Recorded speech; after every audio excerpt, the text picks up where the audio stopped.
Friday, hot news, hot news.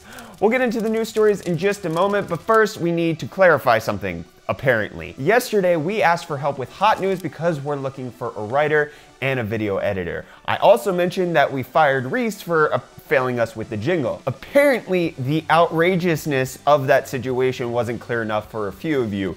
Reece still works for us. Hey, get out of here! Be gone! And it was all a joke, and yes, we're seriously still looking for help. Send your resumes and samples to ufdhotnews@gmail.com. Thanks. I can't believe I had to explain that to you guys. Now let's grovel on into the news. So let's start off today with likely a news story you'll hear repeated near and far that's likely a little bit of clickbait. There's reports out there that Nvidia will be launching the GTX 11 series at Gamescom in August. The sourcing on this, again, is WCCF Tech, who is claiming with absolute certainty that the new GPUs will be dropping that time. They quote the source of video cards, who mentioned that Nvidia is allegedly sending press invites to an event that they're hosting around the time of Gamescom. So from the idea that Nvidia is sending press invites, we have the declaration that Nvidia is definitely announcing their new cards. Obviously, you can see the certainty of this reporting is a little ambitious. The reason this declaration is so bold is because apparently the press invite is one of a free trip to the event, not just simply sending out an open invite if you'll be there anyways, even though the invitation apparently doesn't discuss next-gen hardware or the cards whatsoever. It doesn't mention that, so certainty is a little questionable. So the notion that Nvidia would be flying in journalists for a press announcement is pretty intriguing, especially with the fact that they renewed their NDAs with a bunch of media outlets last week. It definitely presents for an interesting prospect, and if I had to guess, I would say it's the next-gen cards, but I definitely wouldn't be stating it as fact, especially if you consider the GPU price drop report that we're going to get into a little later in the show that seems to have more credibility. But what do you think, though? Nvidia flying in the press to an event centered around one of the largest gaming expos in the world at the time that the new GPUs are expected to be announced after they renewed NDAs with Game Press. Do you think it's a coincidence and they'll be releasing something else like their 4K BFGD TVs, or do you think it's a slam dunk on Turing? Honestly, I could go either way on it. With the GPU price report that we're going to be talking about later, I'm less than sure, but any type of definitive confirmation here is actually just not definitive. In some other interesting GPU news, apparently AMD has been working on Linux drivers for PCI Express 4.0 for their Vega 27nm GPUs. You can clearly see in the driver information that is a Gen 4 listed under the PCI Express link speed support. PCI Express 4.0 is supposed to have double the throughput over the current Gen PCI Express 3.0, but as far as what practical benefits there are for this, it's nearly zero. Gamers Nexus has a great video showcasing how even the Titan V has a difficult time saturating PCI Express 3.0, so it's unlikely that the Vega 20 will be able to achieve more than that. However, it's a great future technology once we get beyond Vega into AMD's next generation of power cards, or even beyond Navi. We don't know if those are supposed to be mid-range. Anyways, so in news that you might care about more than me, because Final Fantasy VIII is the best Final Fantasy game of all time, and 7 is, several slots below it, it appears that the Final Fantasy VII remake was announced a little too early. In an interview with the game director Tetsuya Nomura, he stated that, quote, "I am well aware of the fact that we announced the game too early. Even in the industry, word was beginning to spread that we were working on the game, so we just decided not to keep it more secret and officially reveal it," end quote. So there you go. The clearly inferior Final Fantasy game is still a ways away, announced too soon, and isn't as good as you think it is. Moving on! Instagram quietly released Instagram Lite today on the Google Play Store without an announcement. The main difference between the Lite version and full Instagram is that Instagram Lite is 1/55th the size of the main app, coming in at just 573 kilobytes compared to the main Instagram's 32 megabytes. It also lacks the ability to share videos or direct messages. Other than that, though, it packs a lot of the same functionality. It's just smaller, so it takes up less space on phones that might desperately need it. And you should start the app faster. We'll leave a link in the description so you can download it if you're interested. Although given the, Facebook stuff and the data breach we reported on yesterday, I'm just used Instagram exclusively for UFD stuff from now on. Who knows if that app is listening to me too. And then Razer unveiled yesterday a brand new keyboard called the Huntsman Elite. It utilizes what they're calling Opto-Mechanical switches, which should have the normal feel of a mechanical keyboard while also responding much faster due to lasers. Dr. Octagonopus! It's a technology that we saw in its infancy back in Computex 2016 with the Wooting 1 demo, where they used lasers to help sense the depth of the key press, thus allowing for analog movement within games similar to a controller. Razer appears to be implementing the lasers in a different manner in order to shorten actuation time, which will be great for esports folk, but wasted on mega plebs such as myself. Then the folks over at Tech Insights are publishing some details on Intel's 10nm CPUs. We reported last Friday how they got their hands on the i3-8121U, which is based on Intel's 10nm design. They're currently taking the deep dive to understand Intel's new CPUs and reporting that the density of the chip is 2.7 times over the current 14nm process, and that it uses the 3rd generation of FinFET technology. They're going to be coming out with more in-depth reports in the coming months as they have more time with the chip, so be sure to keep your eyes out for that. The latest Windows 10 Insiders build has quite a few features that it'll be adding. Of interest to myself though, although not as in-depth as I would like it to be, they'll be adding power usage reports to Task Manager. From the screenshot they provided, it appears that it'll use such terms as very low, low, medium, etc. and the like to determine energy usage instead of detailing it in actual watts. Hopefully this will mean that we can have a better understanding of what's killing our batteries on laptops, but personally, I want them to take this much further and show me how much actual power each process is using on my system, in watts at least. And now it's time for today's segment of Angry Brett. So we have news out about the Nintendo Switch hacks and exploits that I personally feel is taking things way too far and is completely unacceptable. And when I say that, I don't mean that the modding is wrong, and it's what users are doing once they've modded their Switch. So if you didn't know, there's a permanent hardware exploit in the Nintendo Switch thanks to NVIDIA's Tegra processor, which allows users to gain root access to the console and basically then do whatever they like, including running custom firmware, installing emulators to run previous Nintendo games, etc.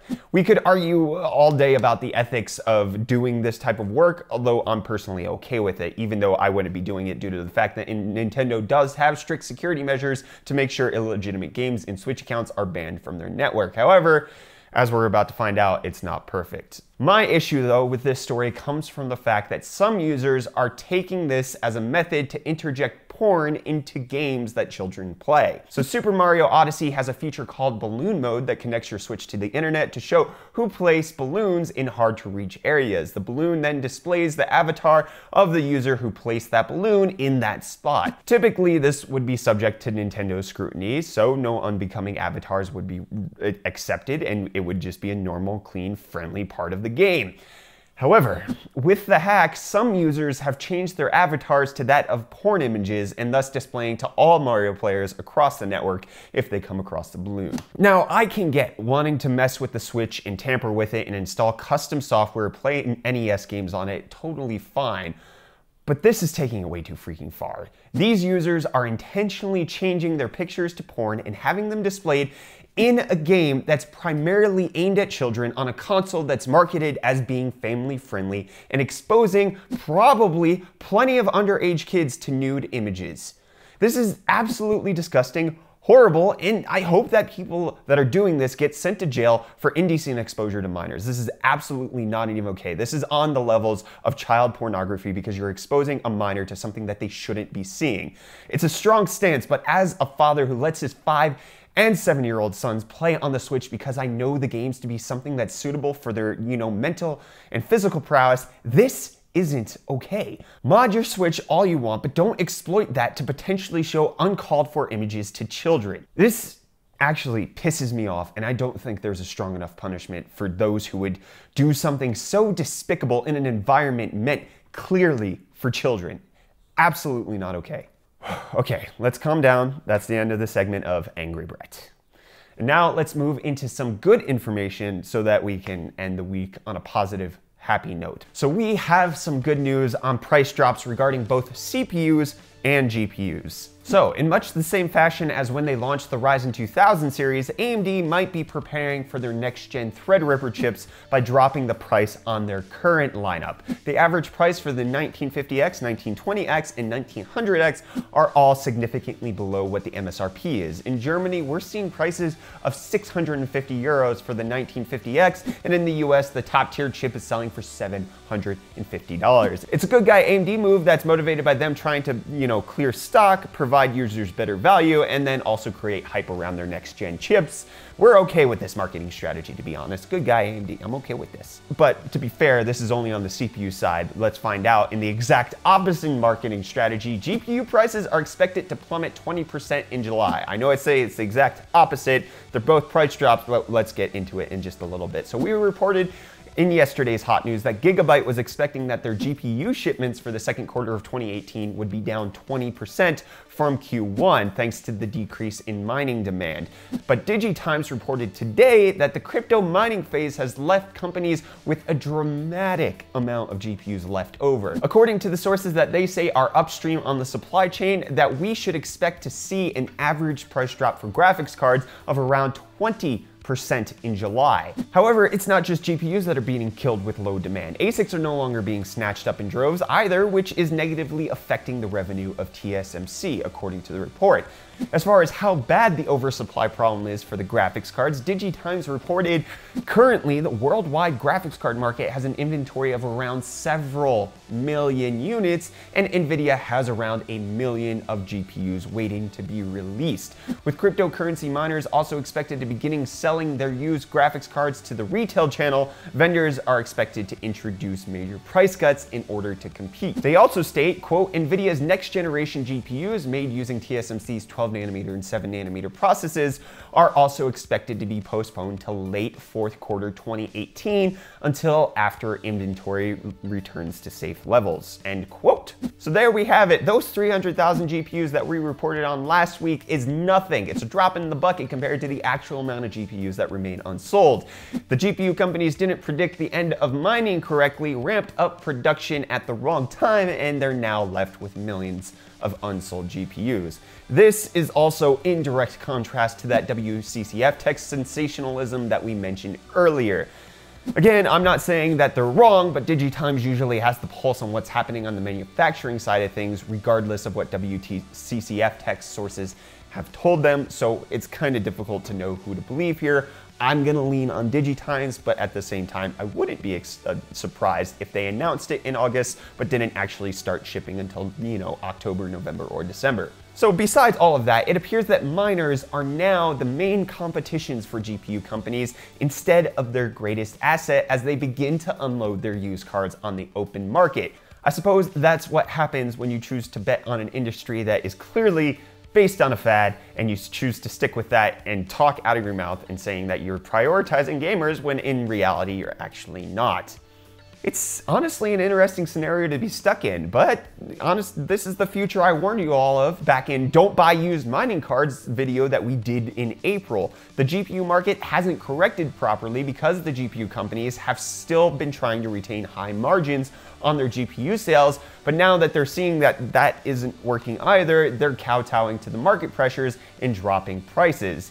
Even still, in my estimation, albeit I'm not an economics expert, I still don't think 20% is enough of a drop. It's a great reprieve from the tremendously high prices that we've been seeing, but given just how many GPUs are unsold and the fact that new GPUs are on the horizon, I personally wouldn't be buying until the cards are 50% of where they are now. Of course, that's my opinion, but I want to hear yours. Are you okay with the 20% price drop? Is it too late? Too little? Just right? Let me know down in those comments. And that's going to wrap it up for today's episode of Hot News. Please be sure to let me know what you thought of any of the stories that we talked about down in those comments, and feel free to share this video with anybody who might be interested in the contents that we discussed herein. Don't forget that we are looking for a writer and a video editor for this show, so it would be tremendously helpful if you could send your resume and samples to ufdhotnews@jamal.com. Much appreciated. And while you're down there looking for that email address, don't forget to hit that like button. While you're down there, to show support for the video, show us that you actually like Hot News. Please get subscribed to stay up to date on our tech-related content. We try to do our best. I know a couple of people have asked where's the rest of your videos? Well, actually, our main editor, Reece, is out of town for this next couple of weeks, so Hot News is solely relying on me, but that has nothing, like, his job isn't on the line. He's gonna continue doing the regular videos. I'm gonna do Hot News and then hopefully get an editor for Hot News. That's the general future. Anyways, that's it. Friday's over. I need to get out of here. It's 4:56 p.m. on a Friday. That means I need to get home to my family. I thank you guys so much for watching this video, and I'll see your smiling faces in the next one. Cheers.